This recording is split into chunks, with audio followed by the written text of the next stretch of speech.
আমরা আশা করব যে আমরা আশাহত হব না, বা গোটা বাঙালি জাতি ভালো করতে পারবে।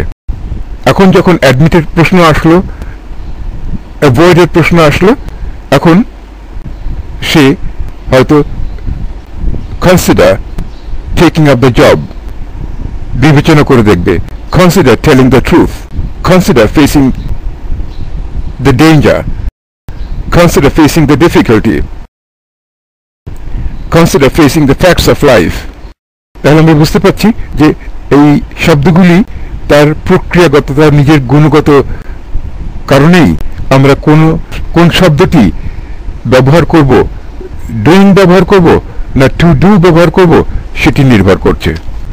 তাহলে আমাদেরকে জানতে হবে যে টু ডু এই শব্দটির শক্তি কি, আর ডুইং এই শব্দটির শক্তি কি, এর মধ্যে কোনো গুণগত পার্থক্য রয়েছে কিনা।